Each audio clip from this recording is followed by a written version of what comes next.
जैसे अभी आपने बात की तो याद आया, मैं आपका इंस्टाग्राम ही देख रही थी अभी 2025, अभी कल की शायद बात है।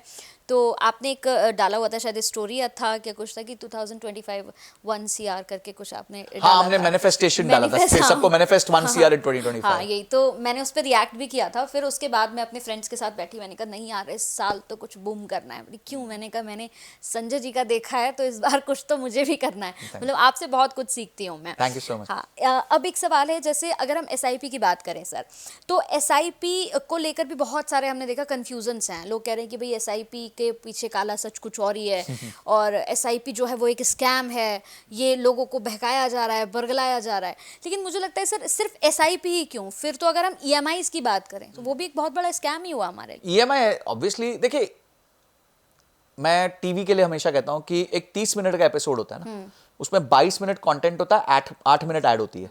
ठीक है, आप तो टीवी इंडस्ट्री से ही हैं। मैं कहता हूं कि उस 8 मिनट की ऐड के लिए वो 22 मिनट का एपिसोड बनता है। उस 22 मिनट के एपिसोड के लिए 8 मिनट की ऐड नहीं होती, नहीं होते। क्योंकि पैसे तो उस 8 मिनट के एड स्पेस से ही आते हैं, बिल्कुल। तभी वो सीरियल चलता है। इसी तरीके से बैंकों का धंधा चलता है जब आप कोई भी चीज उधार पे खरीदते हो, क्योंकि बैंकों का बिजनेस क्या है? उधार लेना, उधार देना। वो आपसे, कस्टमर से बैंक अकाउंट में पैसे रखवाते हैं, आपको 3-4% ब्याज देते हैं, 5% दे देते हैं एफडी में, 6% दे देते हैं, और सामने आप ही को पर्सनल लोन के नाम पे 15% पे ब्याज देते हैं, होम लोन के नाम पे 9% पे ब्याज देते हैं, कार लोन के नाम पे 10% पे ब्याज दे देते हैं, और बिजनेस लोन के नाम पे 12-15% पे ब्याज दे देते हैं। तो यानी उनका तो मेन बिजनेस है आपको लोन देना। अब आप लोन क्यों लोगे? आप लोन लोगे घर लेने के लिए, घर लेने के लिए लोन लेंगे जी, आईफोन लेने के लिए लोन लेंगे जी, गाड़ी लेने के लिए लोन लेंगे जी। तो वो तो चाहते छुट्टी पे लोन पे जाओ, शादी पे लोन लो, वो तो चाहते ही हैं ये सारी चीजें, इसलिए वो चीजों को आसान करते हैं आपके लिए लोन लेने के लिए। पर कोई भी निवेश को आपके लिए आसान नहीं करता। क्यों? क्योंकि उनको पता है कि निवेश जब करेगा तो ये आदमी को लोन की जरूरत ही नहीं पड़ेगी। हाँ, सही बात है। सो एसआईपी का काला सच, ये सब लोग करते रहेंगे, मजा आता है, व्यूज आते हैं लोगों को, और लोग व्यूज की राजनीति करते हैं। बट मुझे ऐसा लगता है कि एसआईपी एक बहुत अच्छा माध्यम है। आपकी तनख्वाह आती है, तनख्वाह के साथ साथ आपका निवेश हो जाता है, लंबे समय के लिए आप पैसा रखते हैं, एक ठीक ठाक ग्रोथ आपको मिलती है। मैं आपको एक मजेदार बात बताता हूँ। एचडीएफसी का एक फंड था, फ्लेक्सी कैप फंड, 1995 में लॉन्च हुआ था। ठीक है, आज 30 साल हो गए उस फंड को, 30 ईयर्स। अगर आपने उसमें 1,000 रुपए की एसआईपी की होती तो आपने निवेश किया होता 3,60,000 रुपए पिछले 30 साल में, 1,000 रुपए पर मंथ। आज उसकी क्या वैल्यू होती कंचन जी आपके हिसाब से? 3,60,000 रुपए आपने निवेश किया है, वो भी 30 साल के दौरान, ऐसा नहीं पहले दिन निवेश कर दिया था। आज क्या वैल्यू होती है उसकी आपके साथ? एक अंदाजन क्या होता?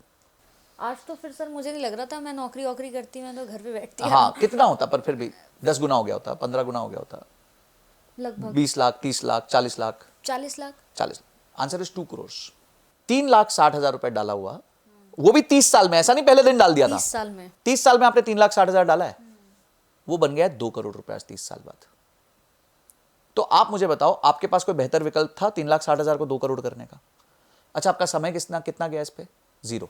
दिमाग कितना लगा? जीरो। सिर्फ क्या लगा? एफर्ट और टाइम। आपने सिर्फ टाइम लगाया मार्केट में, और आपको मार्केट ने इतना अच्छे से रिवॉर्ड कर दिया। मैं इसीलिए इस बात को समझाना चाहता हूं लोगों को कि लोगों की जिंदगी निकल जाती है, और वो कहते हैं यार कल कुछ हो जाए, कल कुछ हो जाए, और ऐसे करते कल कल करते करते 40 साल निकल जाते हैं, और 40 साल भी आदमी बात सोच रहा था कल ही कुछ हो जाए।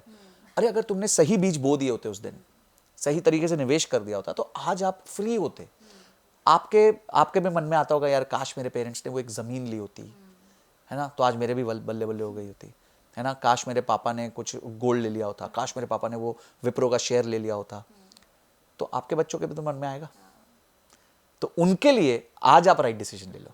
आपके बस में तो है ना, आज आप राइट डिसीजन लो, ताकि 10, 15, 20 साल बाद आपके बच्चे बोले नहीं यार मम्मी ने बहुत गजब डिसीजन लिया था, उनका फायदा मैं ले रहा हूं आज के दिन। मतलब ये तो वही वाली बात हो गई कि थोड़ा देर से मैं आपसे मिली, क्योंकि 10 साल मुझे भी हो गए सर इंडस्ट्री में जॉब करते हुए। मुझे लगता है कि नहीं कंचन, तूने 10 साल खराब किए, तुझे तो बहुत पहले इन्वेस्टमेंट शुरू कर देनी थी, तो आज कोई टेंशन ही नहीं होती। 10 साल बाद देखिए, मैं ये कहूंगा कि आपको एक जैनिटर जैनिटर मतलब जो पोछा मारता है, उसने जब यूएस में चालू किया काम, उसने इन्वेस्टमेंट चालू कर दी, जो पैसा बचता था उससे, अब जैनिटर को कितना ही बचता होगा, उससे भी उसने निवेश किया, एंड बाय द टाइम वो गए दुनिया छोड़ के, वो यूएस के टॉप 1% में थे, उनकी $8 मिलियन की वेल्थ थी। ठीक है, तो अब क्या होता है कि power of long term compounding, power of long term investing लोगों को समझ ही नहीं आती। कंचन जी, +8 कितना होता है? 24। 8 इंटू 8 इंटू 8 कितना होता है? मुश्किल है ना? इसी तरह कंपाउंडिंग को समझना मुश्किल है, क्योंकि कंपाउंडिंग मल्टीप्लिकेशन है, अच्छा। कंपाउंडिंग पावर है। तो लोग समझ नहीं पाते कि बाद में चीज इतनी बड़ी हो सकती है। अरे नहीं यार, पॉसिबल ही नहीं है, सोच के परे है। पर करना क्या है? टाइम देना पड़ता है। बिल गेट्स कहते हैं कि you over estimate what you can do in 1 year, but you grossly under estimate what you can do in 10 years. तो 10 साल में आप कहां होगे ना, चाहे आपकी स्किल हो, रिलेशनशिप्स हो, वेल्थ हो, हेल्थ हो, कुछ भी हो, वो सारी चीजें कंपाउंडिंग पे ही निर्भर करती हैं। और अगर आप पेशेंस रखना सीख गए तो आप इस दुनिया के सबसे अमीर आदमी ऑलरेडी बन चुके हो। क्योंकि अमीरियत की ना कोई परिकाष्ठा नहीं है। मुकेश अंबानी के लिए इलॉन मस्क अमीर है, हमारे लिए मुकेश अंबानी अमीर है। तो अमीर की कोई परिकाष्ठा नहीं है। तो मैं हमेशा कहता हूं, don't envy the rich, envy the free. यानी कि जो आदमी फ्री हो चुका है उससे ईर्ष्या करो कि यार ये आदमी फ्री कैसे हुआ, समझ दो तो सही, मतलब इसको कुछ करने की जरूरत ही नहीं है। तो you should envy the free, not the rich, because rich होना तो एक रेस है, कोई ज्यादा आगे, कोई बहुत आगे, कोई बहुत ज्यादा आगे पीछे। पर जो फ्री है वो तो फ्री है, उसके पास सबसे बड़ी करेंसी है, उसका टाइम है। सो कंपाउंडिंग करिए, लंबे समय तक इन्वेस्ट कीजिए, गोल्स रखिए, कुछ कुछ थोड़ा थोड़ा पैसा अपना जमा करते रहिए। इसी से आप अपना जीवन बहुत अच्छे से चला सकते हैं। ठीक है, एक और सवाल मिडिल क्लास लोगों के लिए मैं पूछूंगी। बहुत सारे मिडिल क्लास लोग हैं, जैसे मैंने सबसे पहले पूछा कि जिनकी सैलरी 50, 60, 70, 80, 1 लाख तक की है, वो कैसे करके करेंगे, उसका आपने आंसर किया। लेकिन अब मेरा सवाल है कि जो मिडिल क्लास के लोग हैं उनके लिए आप क्या टिप देंगे कि वो इस बार 2025 में क्या करे ऐसा ताकि गाड़ी भी आ जाए, मकान भी सोच ले अपना, और थोड़ा बहुत बच्चों के लिए इन्वेस्टमेंट भी हो जाए। बहुत अच्छा क्वेश्चन है। 3-4 चीजें करते हैं, ठीक है, स्टेप्स दे देता हूं। सबसे पहला स्टेप है, अपने घर में जो फालतू चीजें पड़ी हैं, जो आपने कभी यूज नहीं करी, उनका जरा रिकॉर्ड बनाइए। चाहे वो कोई घड़ी हो, ठीक है, चाहे वो कोई पुराना स्कूटर हो, चाहे कोई पुरानी बाइसाइकिल हो, चाहे कोई पुराने कपड़े लत्ते हो, कोई एक्सेसरीज हो, कोई जूते हो, ये सारी चीज़ों को करिए। मैं आपको मज़ेदार बात बताता हूँ, अगर किसी के पास 100 आइटम है ना, तो 60 से 70 आइटम ऐसी होती हैं जो आदमी ने 1 साल से ज़्यादा छुई भी नहीं। तो वो निकालिए, उनको सेल कर दीजिए, कुछ पैसा जमा होगा। आगे से ध्यान रखिए जब भी आप शॉपिंग करते हैं कि ये क्या चीज़ एक्चुअली आपको चाहिए, तभी शॉपिंग करिए। दूसरा, बजटिंग करना स्टार्ट करिए। तो पहले आपने कुछ पैसे इकट्ठे कर लिए, बजटिंग करिए। बजटिंग करके सबसे पहले इतनी स्पेस निकालिए कि अगर आप पे कोई उधार चल रहा है महंगा, समझो आपने कोई पर्सनल लोन लिया था 15-16% का, 20% का, उसको चुकाना चालू कर दो। अच्छा, सबसे पहले। तीसरा, गोल बेस्ड इन्वेस्टमेंट प्लानिंग कीजिए। उल जलूल गोल मत बनाइए। पहला गोल बनाइए कि फॉर एग्जांपल अगर आपको गाड़ी लेनी है तो गाड़ी कितने साल में लेनी है, 3 साल में लेनी है, 4 साल में लेनी है, 5 साल में लेनी है, जो भी लेना है इक्वेशन के हिसाब से लेना। कि जैसे मैंने बताया, तनख्वाह का 15% से ज्यादा ईएमआई नहीं होनी चाहिए। तो अगर आपकी तनख्वाह 1 लाख है तो 15,000 से ज्यादा, यानी 10 लाख के ऊपर की गाड़ी आपकी 3-4 साल में आप लेके आइए, उससे ज्यादा मत लेके आइए। तो ठीक है, 10 लाख की गाड़ी का आप प्लानिंग कर सकते हैं।